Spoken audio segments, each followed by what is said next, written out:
ప్రభు పేరట మీ అందరికీ శుభాభివందనములు. ఈరోజు మన అనుదిన వాక్య ధ్యానమైన ఎడారిలో సెలయేర్లలోని వాక్యము. నీవు నీకు ఒక్కడే అయ్యున్న నీ కుమారుని ఇయ్య వెనుక తీయక ఈ కార్యము చేసినందున నీ సంతానమును నిశ్చయముగా విస్తరింపచేసెదను. నీవు నా మాట వినినందున. ఆదికాండము 22వ అధ్యాయము 16-18 వచనములు. ఆ రోజు నుండి ఈ రోజు దాకా మనుషులు ఒక విషయాన్ని పదే పదే చూస్తూ నేర్చుకుంటూ వస్తున్నారు. అదేమిటంటే, దేవుని ఆజ్ఞ మేరకు తమకు అత్యంత ప్రీతిపాత్రమైన ఒక వస్తువును ఆయనకు సమర్పించినట్టయితే అదే వస్తువు వాళ్లకు 1000 రెట్లు తిరిగి లభిస్తుంది. అబ్రహాము దేవుని పిలుపు విని తన ఏకైక కుమారుణ్ణి ఇచ్చేశాడు. దీనితో ఆ పిల్లవాడు పెరిగి పెద్దవాడవుతాడు, తన వంశం విస్తరిస్తుంది అన్న ఆశలన్నీ సమూలంగా తుడిచిపెట్టుకుపోయినాయి. కానీ ఆ పిల్లవాడు తిరిగి తనకు దక్కాడు. కుటుంబం నక్షత్రాల్లాగా, ఇసుక రేణువుల్లాగా విస్తరించింది. కాలం పరిపూర్ణమైనప్పుడు ఆ కుటుంబంలో నుంచే యేసుక్రీస్తు ఈ లోకానికి వచ్చాడు. తన పిల్లలు చేసే నిజమైన త్యాగాలను దేవుడు స్వీకరించే తీరు ఇదే. మనం అన్ని ఆయనకిచ్చేసి పేదరికాన్ని కొని తెచ్చుకుంటాము. ఆయన మనకు సంపదలు పంపిస్తాడు. మనకు చేత కాదనుకొని ఒక గొప్ప సేవా భారాన్ని మనం త్యజిస్తాము. అందుకైన మనం కలలో కూడా ఊహించని మరింత గొప్ప సేవా బాధ్యతను మనపరం చేస్తాడు. మనకున్న ఆశలన్నీ వదిలేసుకొని రాగద్వేషాలకు అతీతులమవుతాం. ప్రతిగా ఆయన మనకు అపురూపమైన ఆనందాలు నిండిన సమృద్ధి జీవితాన్ని అనుగ్రహిస్తాడు.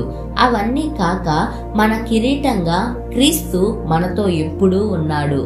అబ్రహాము చేసినట్టు ఆ సంపూర్ణమైన త్యాగం మనం చెయ్యకపోతే క్రీస్తులో మనకు దొరికే సమృద్ధి జీవితాన్ని ఎన్నటికీ రుచి చూడలేం.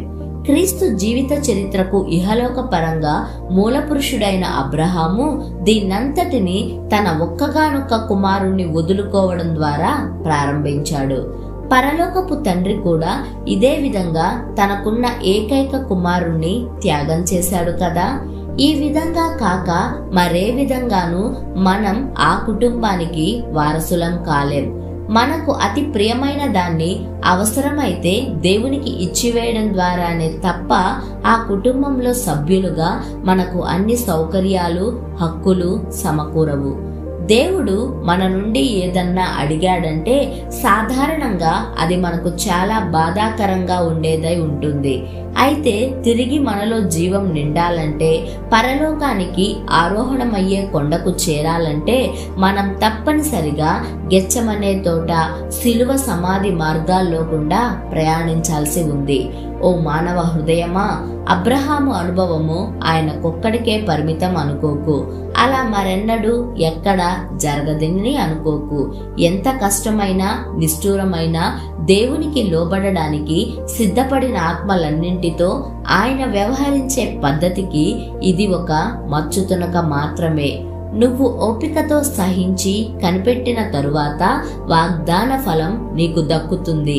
త్యాగానికి బదులుగా లోకాతీతమైన దీవెనలు దొరుకుతాయి. దేవుని ఆశీర్వాదాల నదులు కట్టలు తెంచుకొని కృపతో, సకల సంపదలతో నిన్ను నిలువున ముంచెత్తుతాయి. దారి కనిపించని పొగమంచు మూసినప్పటికీ ధైర్యంగా దేవుని పక్షాన ముందడుగు వేసే వారి కోసం దేవుడు చెయ్యని సహాయం అంటూ ఏమీ లేదు. అలా అడుగు వేసే వాళ్ళు తమ పాదం బండ మీద పడిందని తెలుసుకుంటారు.